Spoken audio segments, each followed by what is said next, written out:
Hey guys, it's Dan Bloomfield back again doing a review of Big Cuddy Man.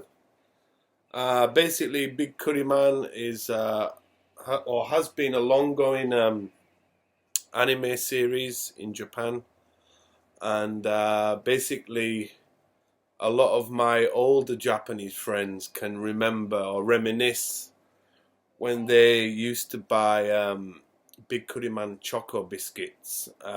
Just a quick breakdown of what Big Cuddy Man is.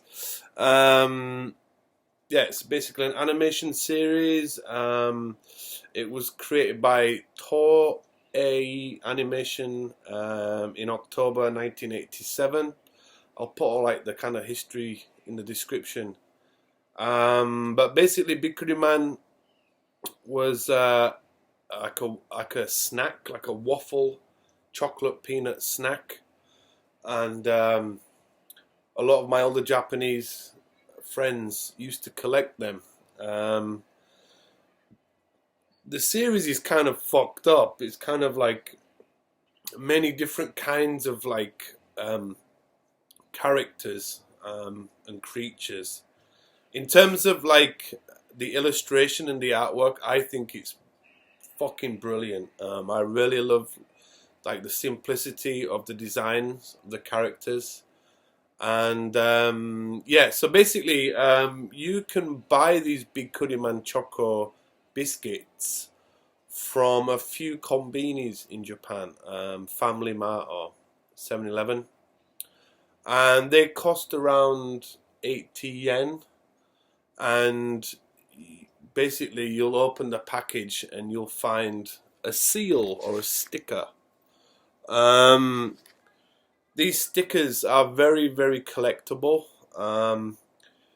Some of them are worth like ridiculous amounts of money, and there are a few hardcore collectors in Japan.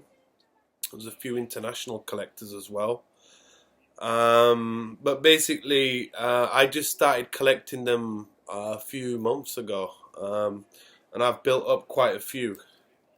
They're all in plastic wallets. And basically, they just had their 30th anniversary, and I was lucky enough to buy the box set. You can buy the boxes from, well, the only place that I know where I got mine from were a place in Ueno across the shrine. I'll put that in the description.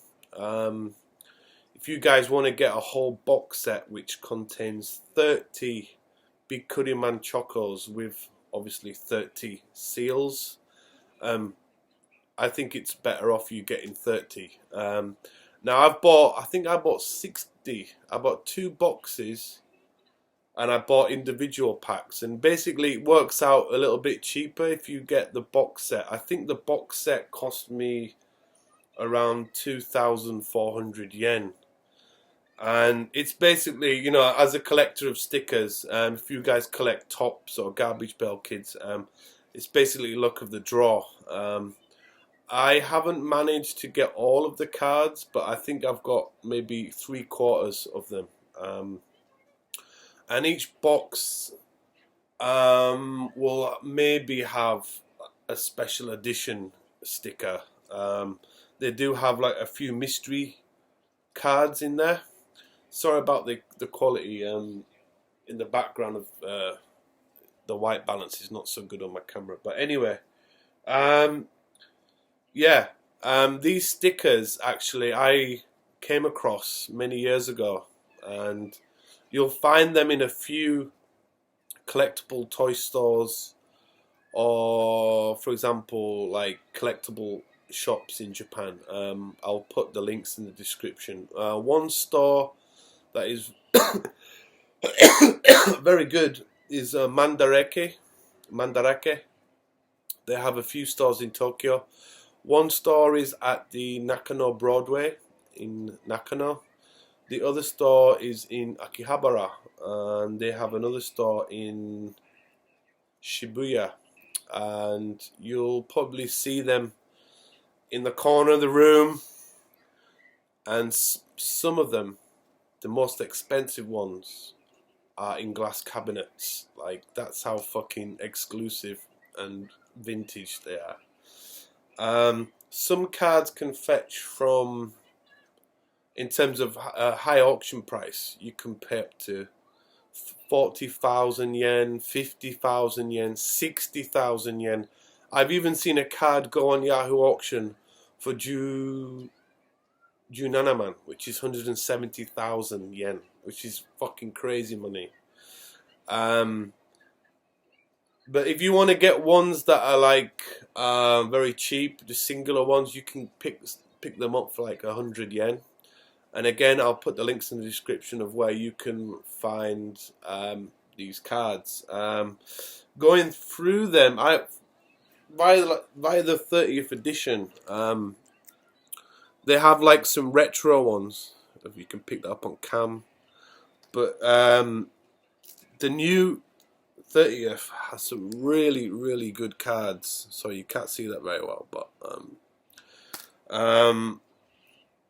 it's kind of based on like yokai, like Japanese demons and stuff like that.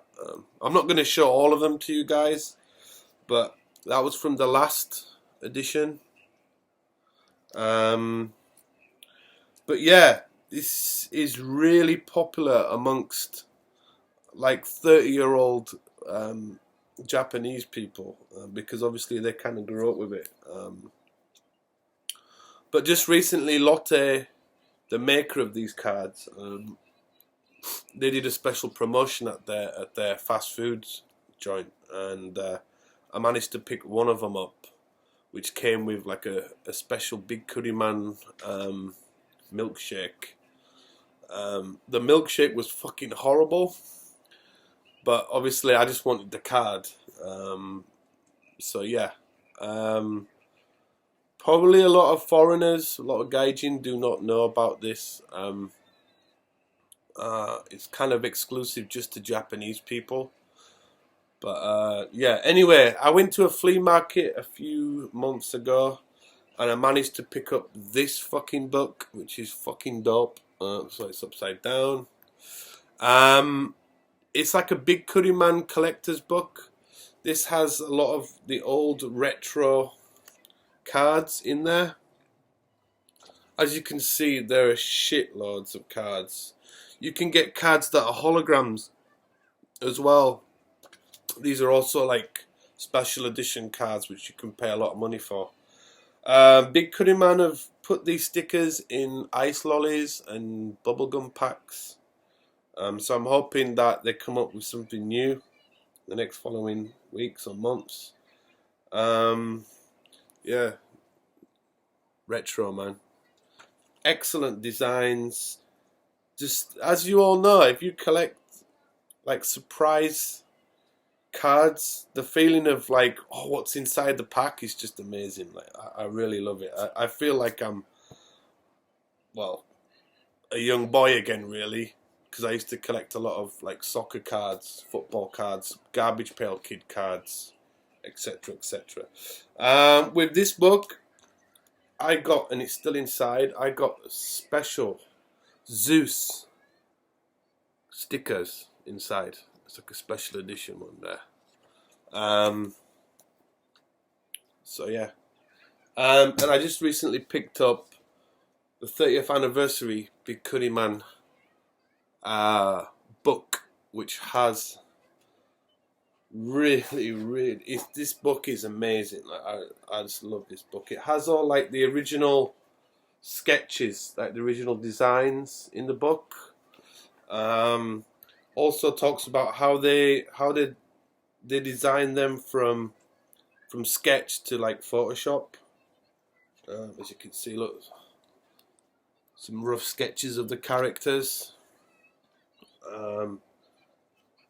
Shows you how they do the cells. This is how they do the Photoshop work. And obviously as well, at the back somewhere, oh, it's in the middle, there is a special collector's edition card. But these are really good. Like, it's so creative. It's probably one of the most creative things in Japan for an anime series. Oh, that's it. Yeah. So I got that special edition. And just a month ago, they had a special exhibition at the Parco Art Gallery in Shibuya. Unfortunately, I missed out because I was busy with work.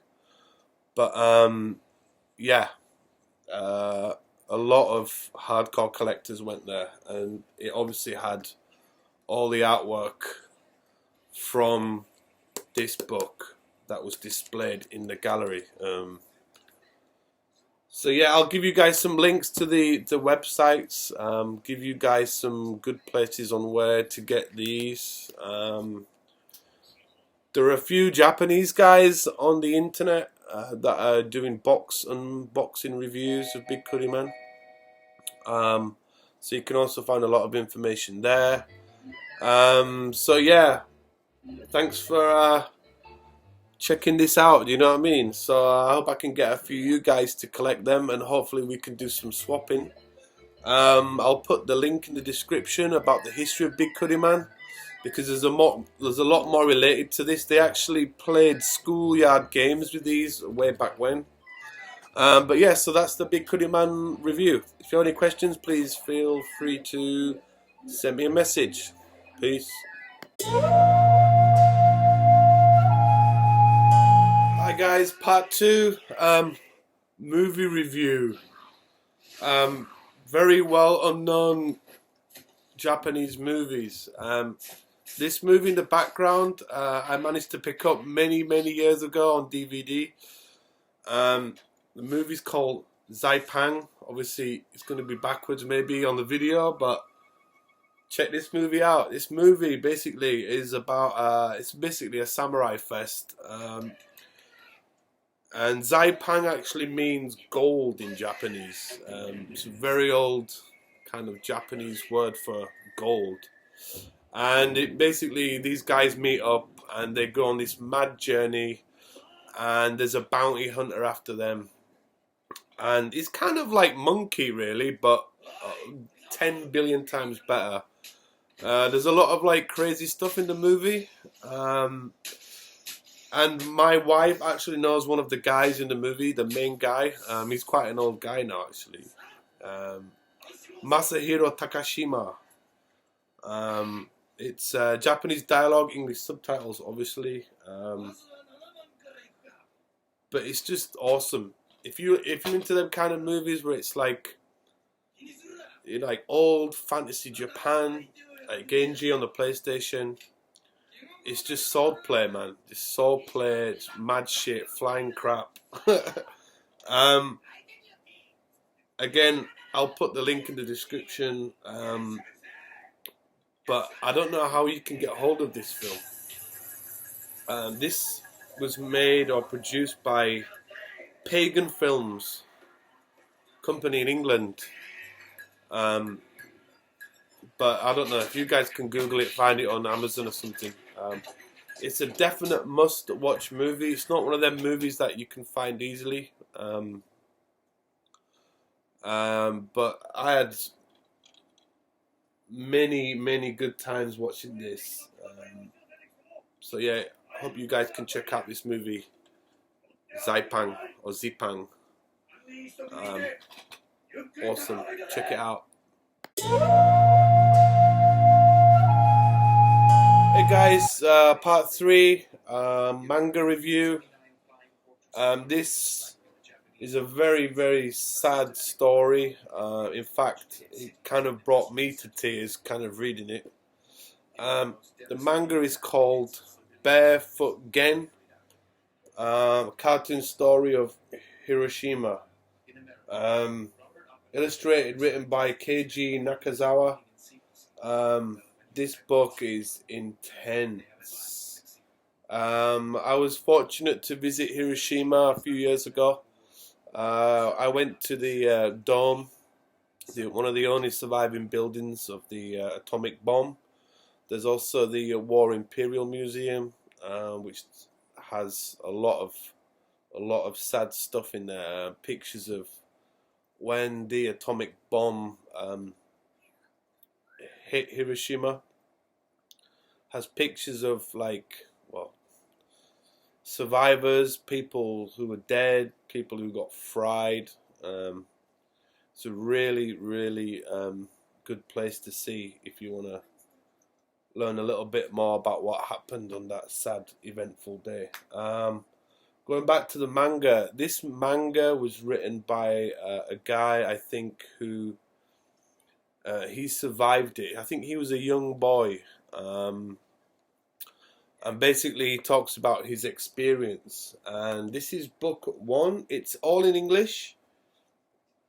It's published by lastgasp.com. Retail price $15. In Japanese yen, this is pretty expensive because it's obviously a famous book and it's been translated. But this tells you the story of when the bomb hit and like what happened after the bomb hit, and this is all from what he experienced. This book or this manga is actually used as an educational tool in most Japanese schools. Again, it's also an animation, so you guys can you guys can check it out on YouTube.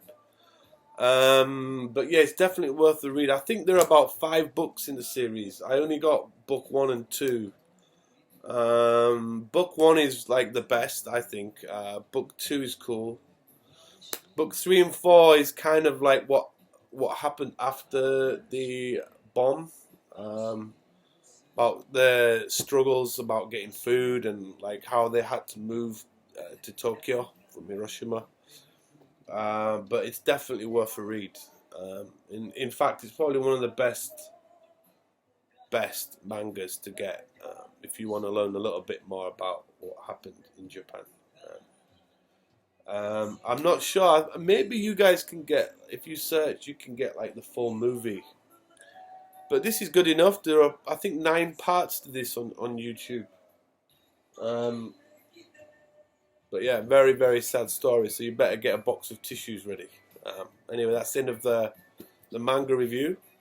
Anime review. Okay, this book. This is the Bible. I call this the Bible. It's the Anime Encyclopedia, a guide to Japanese animation since 1917. Written by Jonathan Clements and Helen McCarthy. This book is really good. Like, if you're a massive otaku fan, this is like the Bible.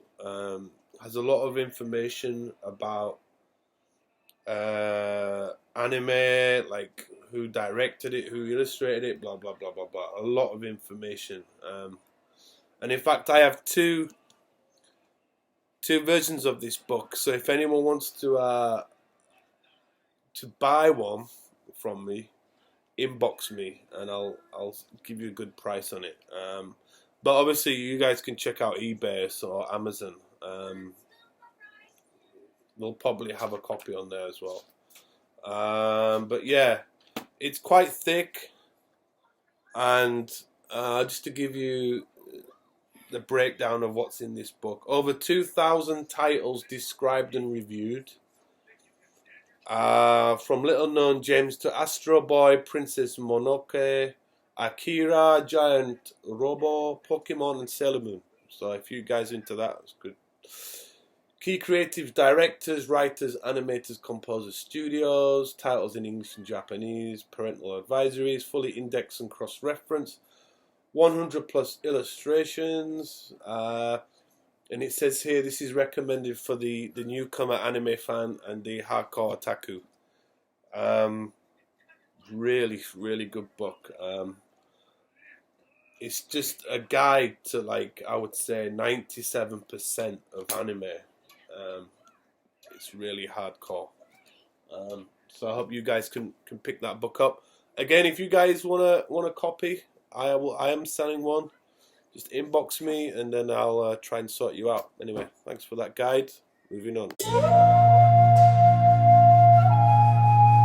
Hey guys, I'm doing a snack review. I've got 4 different kinds of snacks to review today. The first one is Ozak. Basically, it's like a very light senbei. There's a good amount in here. Very crunchy, very light, and I think this flavor is blend cheese. And I think the cheeses are Blue Stilton, Mozzarella, Edam, Cheddar. These are very delicious. 98 yen from Aeon Supermarket. Very good with a glass of wine, because obviously with the cheese flavor. I highly rate these. Not too salty. I'll probably give these maybe 9 out of 10 because I thoroughly enjoyed. Even my wife enjoyed these. Product review number 2 is by a company called Frutale, or in England we call them Walkers. They're an American company. Cream potage flavor with the twist. Good amount in there. There's loads in here, man. It's like a corn snack. You know what? Like the infused corn. Very delicious. I ate 2 packs of these last week. Again, 98 yen from Aeon. They're in the sale. I'd give these a 7 out of 10. Review number 3, Baby Star Yakisoba flavor. I'm a big yakisoba fan. I always get yakisoba at Matsuri's. Baby Star are a famous brand in Japan. They've been around for quite a while. Yeah, it's like the crisps are shaped like noodles and they're very Moorish, and I love these with a glass of beer. Very good. I'd give these a 10 out of 10 just because I'm a yakisoba freak. The last one, again by Frutale, with the help of Pizza La, they've developed these Dorito flavored chips.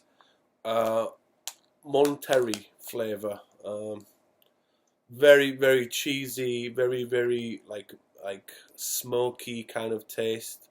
The only problem that I find with Doritos is that they can be a bit too salty, so I'd advise maybe eating these with a few cans of beer. There's a good amount in here as well, and I think on the back it's got like a coupon there, like a 200 yen coupon maybe off Pizza Hut. So that's a bonus. So I'd give these maybe a 7 out of 10. I had to downgrade it because they were a bit too salty. But if you guys are interested in any Japanese products like crisps, gummy, candies, nori, anything like that, please feel free to inbox me and I can probably send you guys a care package out there, you know. I did used to sell products on eBay, but it wasn't too successful because of the postage.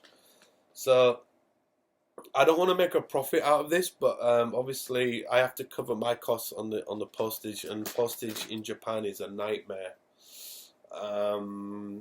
So yeah, please feel free to inbox me. Thank you very much.